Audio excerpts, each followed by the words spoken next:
شروع اللہ کا نام لے کر جو بڑا مہربان نہایت رحم والا ہے۔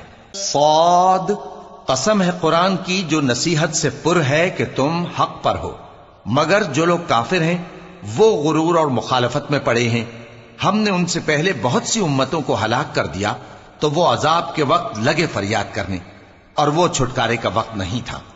اور انہوں نے تعجب کیا کہ ان کے پاس انہی میں سے ایک خبردار کرنے والا آیا، اور کافر کہنے لگے کہ یہ تو جادوگر ہے جھوٹا، کیا اس نے اتنے معبودوں کی جگہ ایک ہی معبود قرار دے دیا؟ یہ تو بڑی عجیب بات ہے۔ اور ان میں جو معزز تھے وہ چل کھڑے ہوئے اور بولے کہ چلو اور اپنے معبودوں کی پوجا پر قائم رہو، بے شک یہ ایسی بات ہے جس میں کوئی خاص غرض ہے۔ یہ بات کسی دوسرے مذہب میں ہم نے کبھی سنی ہی نہیں، یہ تو بالکل گھڑی ہوئی بات ہے۔ کیا ہم سب میں سے اسی پر نصیحت کی کتاب اتری ہے؟ اصل بات یہ ہے کہ یہ لوگ میری نصیحت کی طرف سے شک میں ہیں، بلکہ انہوں نے ابھی میرے عذاب کا مزہ نہیں چکھا۔ کیا ان کے پاس تمہارے پروردگار کی رحمت کے خزانے ہیں جو غالب ہے، سب کچھ عطا کرنے والا ہے؟ یا آسمانوں اور زمین اور جو کچھ ان میں ہے ان سب پر انہی کی حکومت ہے؟ تو چاہیے کہ رسیاں تان کر آسمانوں پر چڑھ جائیں۔ یہاں شکست کھائے ہوئے گروہوں میں سے یہ بھی ایک لشکر ہے۔ ان سے پہلے نوح کی قوم اور عاد اور میخوں والا فرعون بھی جھٹلا چکے ہیں، اور سمود اور لوط کی قوم اور بن کے رہنے والے بھی، یہی وہ شکست خوردہ گروہ ہیں۔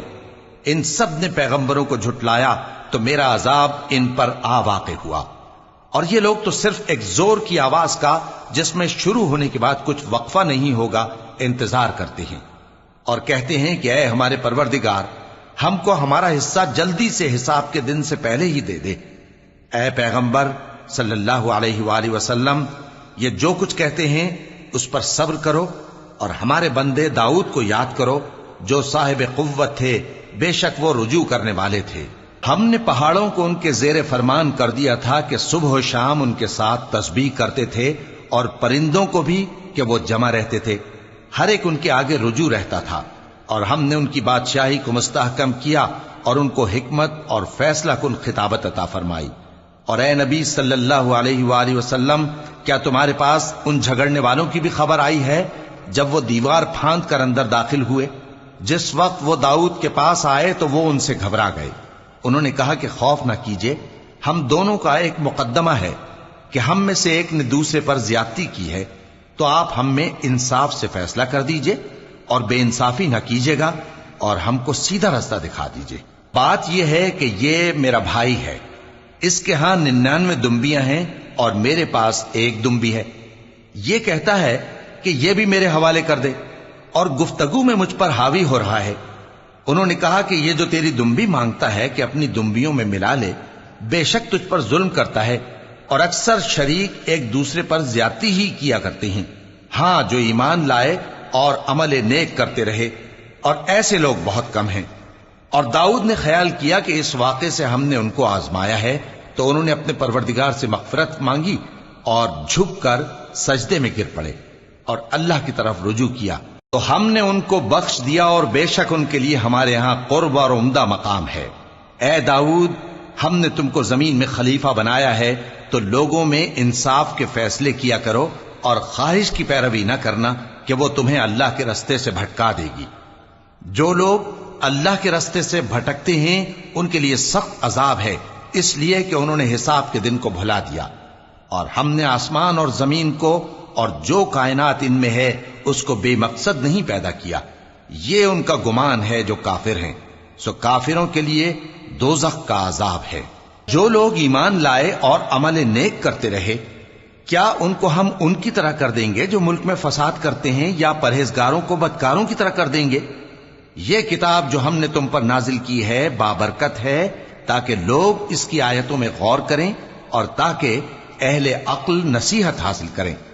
اور ہم نے داؤد کو سلیمان عطا کیے، بہت خوب بندے تھے، اور وہ اللہ کی طرف بہت رجوع کرنے والے تھے۔ جب ان کے سامنے شام کو اصیل گھوڑے پیش کیے گئے تو کہنے لگے کہ میں نے اپنے پروردگار کی یاد سے غافل ہو کر مال کی محبت اختیار کی، یہاں تک کہ آفتاب پردے میں چھپ گیا۔ بولے کہ ان کو میرے پاس واپس لاؤ۔ پھر ان کی ٹانگوں اور گردنوں پر ہاتھ پھیرنے لگے۔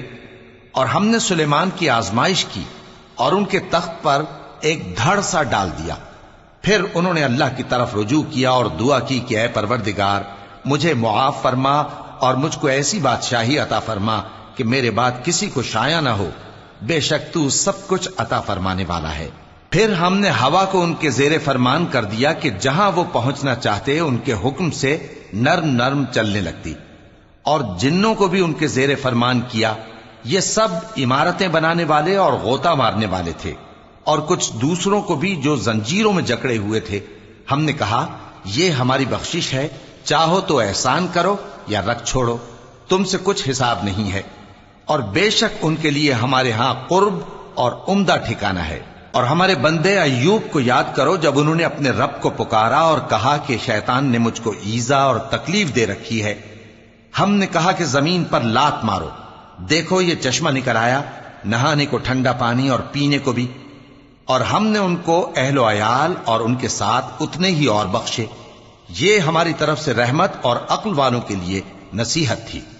اور ہم نے کہا اپنے ہاتھ میں تنکوں کا ایک مٹھا لو، پھر اس سے مار لو اور قسم نہ توڑو، بے شک ہم نے ان کو ثابت قدم پایا، بہت خوب بندے تھے، بے شک وہ بہت رجوع کرنے والے تھے۔ اور ہمارے بندوں ابراہیم اور اسحاق اور یعقوب کو یاد کرو جو قوت والے اور صاحب نظر تھے۔ ہم نے ان کو ایک صفت خاص آخرت کے گھر کی یاد سے ممتاز کیا تھا، اور وہ ہمارے نزدیک منتخب اور خوبی والوں میں سے تھے۔ اور اسماعیل اور الیسع اور ذوالکفل کو یاد کرو، اور یہ سب بھی خوبی والوں میں سے تھے۔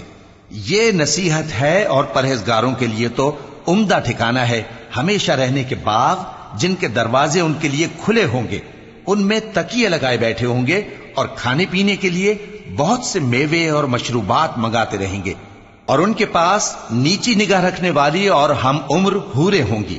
یہ وہ چیزیں ہیں جن کا حساب کے دن کے لیے تم سے وعدہ کیا جاتا تھا، یہ ہمارا رزق ہے جو کبھی ختم نہیں ہوگا۔ یہ نعمتیں تو فرمانبرداروں کے لیے ہیں، اور سرکشوں کے لیے برا ٹھکانہ ہے، یعنی دوزخ جس میں وہ داخل ہوں گے، اور وہ بری آرامگاہ ہے۔ یہ کھولتا ہوا گرم پانی اور پیپ ہے، اب اس کے مزے چکھیں، اور اسی طرح کے اور بہت سے عذاب ہوں گے۔ یہ ایک فوج ہے جو تمہارے ساتھ گھستی چلی آ رہی ہے، ان کو خوشامدید نہ کہا جائے۔ یہ دوزخ میں جانے والے ہیں، کہیں گے بلکہ تمہیں کو خوشامدید نہ کہا جائے، تمہیں تو یہ بلا ہمارے سامنے لائے ہو، سو یہ برا ٹھکانہ ہے۔ وہ کہیں گے اے پروردگار جو اس کو ہمارے سامنے لایا ہے اس کو دوزخ میں دگنا عذاب دے، اور کہیں گے کیا سبب ہے کہ یہاں ہم ان لوگوں کو نہیں دیکھتے جن کو ہم بروں میں شمار کرتے تھے؟ کیا ہم نے ان سے ٹھٹھا کیا ہے، یا ہماری آنکھیں ان کی طرف سے پھر گئی ہیں؟ بے شک یہ اہل دوزخ کا جھگڑنا برحق ہے۔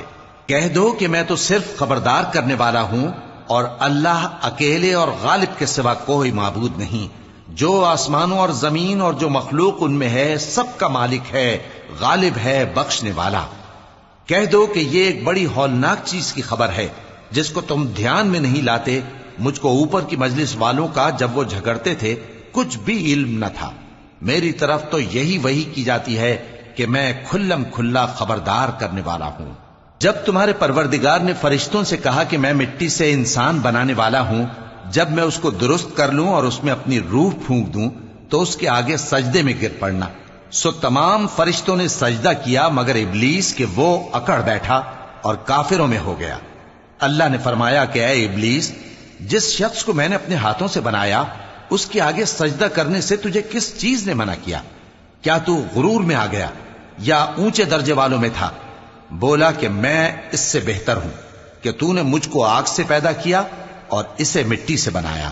فرمایا بس یہاں سے نکل جا، تو مردود ہے اور تجھ پر قیامت کے دن تک میری لعنت پڑتی رہے گی۔ کہنے لگا کہ میرے پروردگار، اچھا تو مجھے اس روز تک کہ لوگ اٹھائے جائیں مہلت دے۔ فرمایا کہ تجھ کو مہلت دی جاتی ہے اس روز تک جس کا وقت مقرر ہے۔ کہنے لگا کہ مجھے تیری عزت کی قسم، میں ان سب کو بہکاتا رہوں گا سوائے ان کے جو تیرے چنے ہوئے بندے ہیں۔ فرمایا ٹھیک ہے، اور میں ٹھیک ہی کہتا ہوں کہ میں تجھ سے اور جو ان میں سے تیری پیروی کریں گے سب سے جہنم کو بھر دوں گا۔ اے پیغمبر، کہہ دو کہ میں تم سے اس کا صلہ نہیں مانگتا اور نہ میں بناوٹ کرنے والوں میں ہوں۔ یہ قرآن تو اہل عالم کے لیے نصیحت ہے، اور تم کو اس کا حال کچھ وقت کے بعد معلوم ہو جائے گا۔